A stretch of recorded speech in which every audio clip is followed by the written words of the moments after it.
TDP అధినేత చంద్రబాబుపై తీవ్ర స్థాయిలో విరుచుకుపడ్డారు ఏపీ సీఎం జగన్. అరుంధతి సినిమాలో పశుపతిలా చంద్రబాబు మారారని, సమాధి నుండి లేచి పశుపతి వస్తున్నాడని ఎద్దేవా చేశారు. వమోసాలే అలవాటుగా, అబద్దాలే పునాదిగా జిత్తుల మారి పొత్తులు పెట్టుకున్నారని విమర్శించారు. ఒక్కడిపై దాడి చేయడానికి తోడేళ్లు గుంపుగా వస్తున్నాయన్నారు. మేమంతా సిద్దం బస్సు యాత్రలో భాగంగా మదనపల్లిలో నిర్వహించిన సభలో ఈ వ్యాఖ్యలు చేశారు జగన్. వచ్చే ఎన్నికల్లో 175 అసెంబ్లీ, 25 ఎంపీ స్థానాల్లో వైఎస్ఆర్సీపీ గెలవబోతోందని ధీమా వ్యక్తం చేశారు. ఈ రోజున ఒక్కడి మీద ఎంతమంది దాడి చేస్తా ఉన్నారో చూడండి.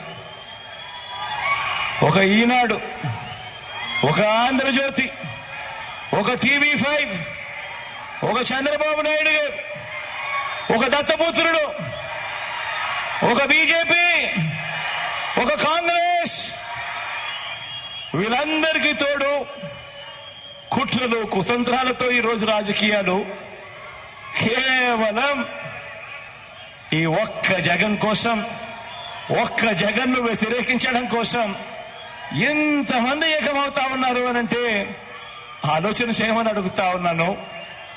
మీ జగనే కదా ప్రతి ఇంటికి మంచి చేయకపోయింటే, మీ జగనే కదా మేనిఫెస్టోలో చెప్పిన ప్రతి హామీని కూడా నెరవేర్చకపోయింటే, మరి ఇంతమంది తోడేళ్ళు, ఇన్ని కుట్రలు, ఇన్ని మోసాలు, ఇన్ని జెండాలు జతకట్టి కేవలం ఒకే ఒక్కడి మీద ఇంతమంది వస్తా ఉన్న పరిస్థితికి కారణమేమిటి అని ఆలోచన చేయమని అడుగుతా ఉన్నా.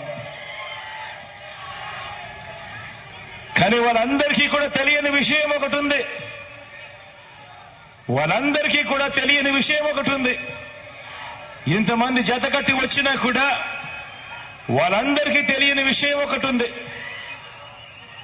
99 మార్కులు తెచ్చుకున్న స్టూడెంట్, 99 మార్కులు తెచ్చుకున్న స్టూడెంట్ పరీక్షలకు భయపడతాడా అని అడుగుతా ఉన్నాను.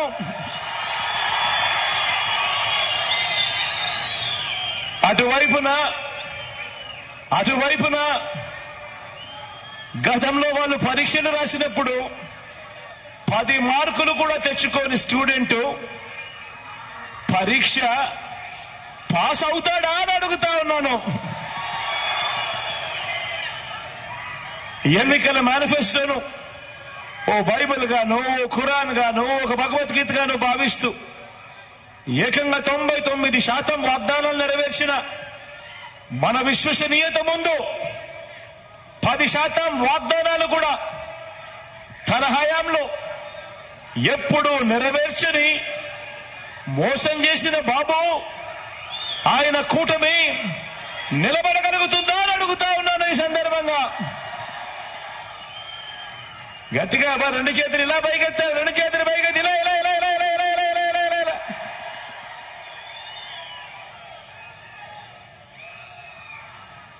విలువలు, విశ్వసనీయత లేని ఇలాంటి వారితో, విలువలు విశ్వసనీయతలు లేని ఎలాంటి వారితో, ఇలాంటి వారితో 30 పార్టీలు కలిసి వచ్చిన ఇలాంటి పొత్తులను చూసి మన అభిమానులు గాని, మన పార్టీ నాయకులు